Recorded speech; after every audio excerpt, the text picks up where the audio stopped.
Happy Super Bowl, everybody, and I know what you're thinking. Back in the day, when I was young, I did not play football.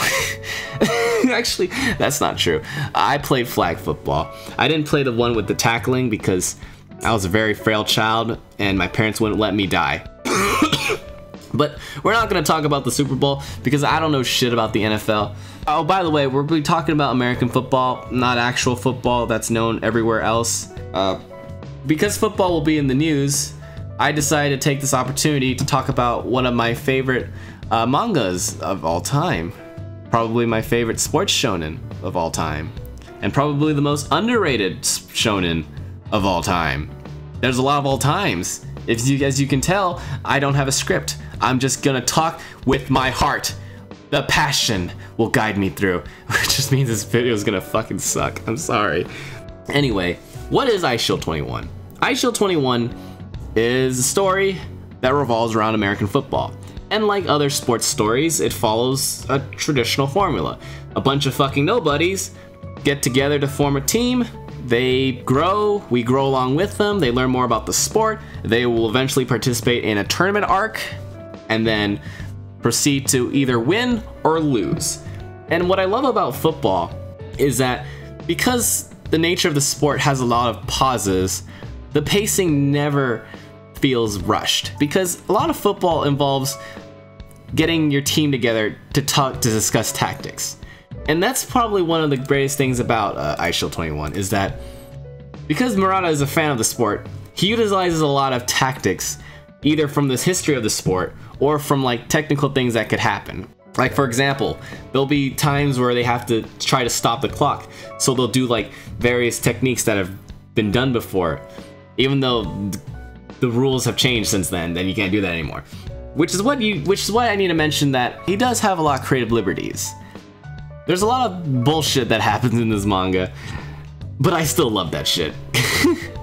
Anyway, we don't need to talk about the sport, because the core of what makes Eyeshield 21 so good is not the actual sport. The sport is like the backdrop. It's the characters, and I love these fucking characters.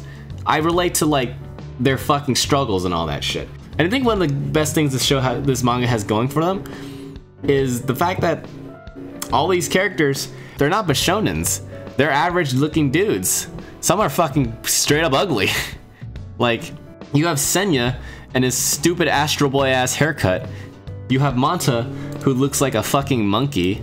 Guru is sexy as fuck though, so I don't blame the Fujoshis for claiming that one. And these guys are drawn very well. Yusuke Murata, you might know him from One Punch Man. He does the redrawings or the remake of One Punch Man. He's able to capture the motion of the jukes so well, it almost feels like you're actually watching it on TV, or you're watching it live, even though it's a drawing. I can't do this shit justice, like spouting nonsense. I'm sorry. I have to show you. And we're gonna go through one specific moment from probably one of my favorite arcs in this manga. So today I'll be going through the match between Devil Bats and the Nagas. I'm sorry if I don't remember certain names. I'm really doing this off the top of my head. But to provide some context, the Devil Bats have been struggling to win their matches because they've been an incomplete team. And the last game was finally the first time they became a full team. They finally found their kicker, and you think now that they're a full team, they're gonna, you know, dominate everything. But no, their next match is probably the worst matchup possible. They're going up against the Naga. But most importantly, they're going against Agon, who is a genius, who is arrogant, who is basically the bad guy as of this moment. This series has had rivals, but Agon was just the complete fucking villain. And then we have a Vegeta like here with the personality of a Goku. I love that guy. And then there's Usui. He has his own inferiority complex because he's the brother of Agon, who is naturally a genius and doesn't really need to work hard to achieve success, which is also another theme that Eyeshield 21 tackles, the nature of talent versus hard work, and that sometimes talent or natural talent will always triumph over hard work. And there is a moment where it kind of gets a little bit stupid because Yes, because it is American football, there are black people in this manga. But there's only one black character, and that character is treated like he's a unicorn. It makes no fucking sense, because in real life he'd be like a 5th string. But yeah, the natural talent is because he's black. It's just a common story element in Japanese sports mangas where whenever they compare themselves to like other races, they always see themselves as a little bit inferior, physicality wise. Anyway, so they're playing against the Nagas, and we love Devil Bats. We love the good guys. But they suck. They're losing. They have lost. They're down 32-0, and the first half is over. It is really hopeless. The situation is super hopeless. And now Agon is fucking... he's bragging like an asshole that he is. And, you know, he has a relationship with the oldest members of the team. The team were the three, Himura, Kuvira, Himura, and Musashi. The 3 guys who, if they lose, their season is over, they can never play again. And we love those guys! We fucking love this fucking turnip ass motherfucker. And I don't want him to lose, but this guy, he's being a heel. And so this results in some serious stakes for our boys. You think all hope is lost? Everyone's leaving! Hope is this? There's no hope for these guys. No morale. Morale is low. They're down by 32. Nobody believes in them. Even Himura, who has been like super confident, he'd always have a plan, he says that they're fucked. But are they? And if this fucking shit loads, I'll tell you. You have to also understand that this was a weekly manga, so every week you were just like, oh my god, at the edge of your seats, waiting for the next chapter to find out is it really hopeless? Are they fucked? By the way, Mamori's still hot as fuck. Come on. Come on. Can you load faster? Are they fucked? Himura loves to gamble. His entire tactics revolve on gambling. And, well, it turns out that it was a feint. He said that they were fucked was a lie. Because he's planning a different attack. He's planning to do an onside kick, which is a tactic to get the ball back so that they can probably potentially score. Anyway, when they get the ball back, we get introduced to probably one of the best moments of this arc. Not the whole series. And it's Yuki Mitsu's entire arc culminating into this one fucking moment.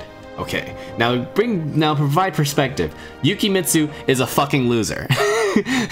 He is the character who has no ambitions, and all he does is study because his mom tells him to. He is not physically fit. He has a receding hairline. He is basically like a virgin. He's the literal virgin to the Chad meme. And throughout the series, he's just been a bench warmer. He's even had moments where he cries because like he wants to play football, but he can't because, well, they don't really need him. But now they need him. He's ready to come out. And he looks badass as fuck too. Murata drew him so badass. He even fixed his hairline. So Yuki Mitsu comes out and he's looking like a baller. You think he's gonna fucking kick some ass. Like these men working hard, right?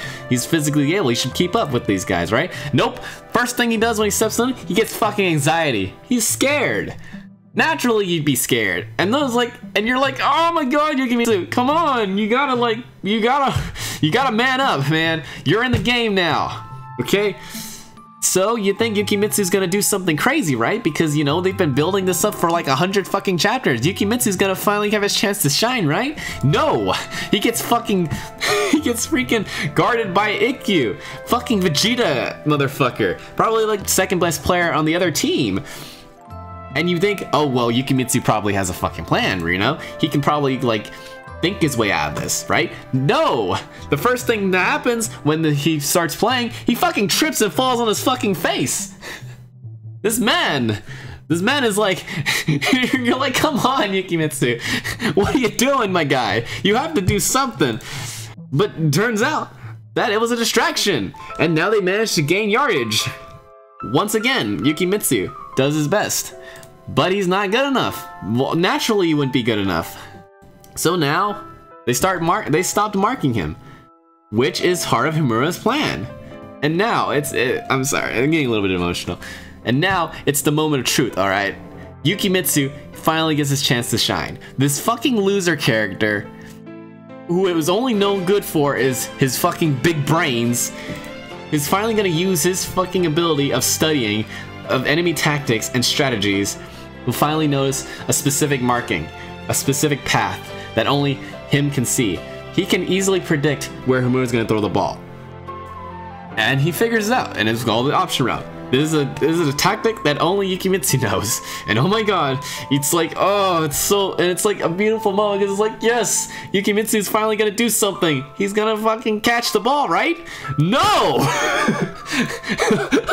Fuck, Agon and fucking Ikkyu, two of the fucking strongest players, are gonna fucking challenge, or he's gonna, I'm sorry, Yuki Mitsu is gonna fight the two strongest players of Naga.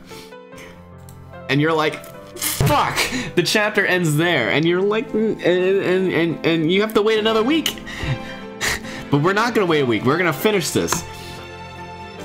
So the next chapter happens, you know, and sorry, this is so, I love this fucking part so much. So Yuki Mitsu is to get the Yuki Mitsu needs to catch the ball. So Homura throws the ball. It's a Hail Mary. If Yuki Mitsu catches this ball, they'll score a touchdown. Ooh. But, you know, Yuki Mitsu, although he figured out the plan, he's still like a twig. He can't run as fast as the talented people behind him, the actual football players. And and oh my god, this part's so fucking scary. And like as the ball's going, Agon already caught up. And he's talking shit. He's talking shit to him. What is he gonna do? Like, they're so fucking fast and so confident that they're competing against each other. They don't even give a shit about Yuki Mitsu, you know? And it's like, his man is so fucking mediocre. So we're getting flashbacks of like Yuki Mitsu's whole entire backstory, and it's so fucking relatable. I'm sorry, it's so relatable. The man is a loser, and if you're ever like that kid that is super shy, isn't confident, is only good at studying, then you will totally relate to this kid. He just wants to play sports. He wants to play sports, but he's not good enough to do it. But now this is his moment, where a kid with no talent, is finally able to do something. His whole life, he's been like worthless, and he has no ambition. But at this very moment, now, playing football, made all the friends, the character arcs, the journey he had, all the friends he's made, he is finally able to fucking achieve his one goal, his ambition, and that's to catch that fucking ball. And so, he'll catch that fucking ball, right? No, he fucking doesn't catch the fucking ball. He tips it. Oh, the suspense. And the manga really, and this manga doesn't really do a good job because it feels like he fucked up, because there's no way he's gonna catch that. The anime actually did it a lot better. He tipped it up, but in the manga, it's like, oh my god, he's not gonna catch it. But with sheer fucking willpower and our love for this motherfucker, he tips it back up and dives and catches it, and this motherfucker scores a goddamn touchdown. He's the first person to score a touchdown. This fucking loser with a bald-ass head, receding haircut, scores a touchdown against the strongest fucking team they've ever faced. And it's amazing. It's beautiful. These guys, it's worth crying, dude. Like, we waited 100 chapters for this guy to finally get his moment, and he fucking does. And I get fucking choked up about that shit every time, because it's so awesome. And you think that, yeah, they're gonna fucking come back, right? Fuck no, they don't. This is just a stepping stone. It doesn't get easier. In fact, it gets harder for these guys. And if you wanted to read more about this story, I encourage you to read this manga, because it's honestly worth it. This is a snippet, and I'm sorry if you want to learn more, but I can't. I'm like breaking down because this shit is so special to me. So I don't know what this video is about. I mean, Maybe you didn't even stick to the end, but if you did stick to the end, leave a like if you like enjoyed. I can't do this shit right now. I'm sorry. This fucking manga is amazing and it deserves all the praise it gets. Eyeshield 21, please read it. It is amazing. Thank you for watching.